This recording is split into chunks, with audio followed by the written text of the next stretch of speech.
du Gabon est prête à accueillir ses fidèles. Donc nous n'attendions plus que la date de l'ouverture pour commencer avec nos cultes. Nous ouvrons le 30 tout en restant ouverts à toute discussion parce que beaucoup d'éléments du culte ont été touchés et nous restons ouverts à la discussion avec notre ministre de tutelle et tout le gouvernement. Parce que, par exemple, il y a une restriction sur le temps, la durée du culte et quelques éléments qui composent le culte. Or, sans ces éléments, le culte perd tout son sens. Et donc, nous sommes en discussion, nous ouvrons le 30, mais nous continuons à discuter pour que les mesures restrictives soient élargies et qu'un grand nombre de personnes puissent accéder à leur lieu de culte. À notre niveau, au niveau de l'Église évangélique du Gabon, nous n'appelons pas ça une crise. C'est une incompréhension simplement. Que les uns les autres observent la retenue, que les uns les autres se parlent et nous arriverons à une solution. Dans ce pays, le dialogue a toujours permis que nous puissions trouver des solutions.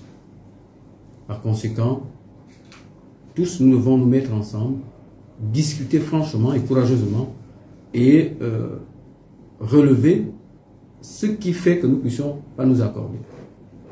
Je disais tantôt que c'est une incompréhension. Si l'incompréhension est dissipée, eh bien, les choses vont revenir dans l'ordre. L'Église évangélique du Gabon, comme les autres entités, les autres entités du Gabon, a pu travailler avec le COPIL.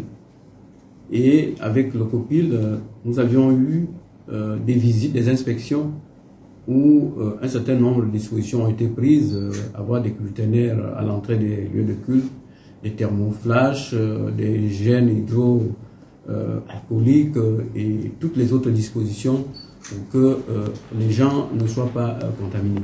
Donc ces dispositions-là, nous les avons prises avec le COPIL, où il y avait le ministère de la Santé, le ministère de l'Administration du Territoire. Ensemble, nous avons travaillé pour affronter cette pandémie, pour éviter un grand nombre de contaminations. La pandémie ne peut pas durer. Elle est en train de déstabiliser nos économies, notre façon de vivre qui au quotidien a changé. L'Église n'étant pas hors du monde parce qu'elle est dans le monde, nous vivons difficilement cette pandémie parce que, vous savez, nous sommes éloignés de nos lieux de culte, nous sommes éloignés des chrétiens, les visites sont fréquentes, mais on ne peut pas couvrir autant de chrétiens en un petit moment parce que il y a plusieurs chrétiens qui habitent plusieurs endroits. Les visiter prend beaucoup de temps. Or, quand on les avait dans les lieux de culte, c'était facile de les rencontrer, de discuter avec eux. En conclusion, je disais qu'il faut que nous ayons la retenue, il faut pacifier le climat, il faut dépasser cette incompréhension pour qu'ensemble nous revenons à des meilleurs sentiments.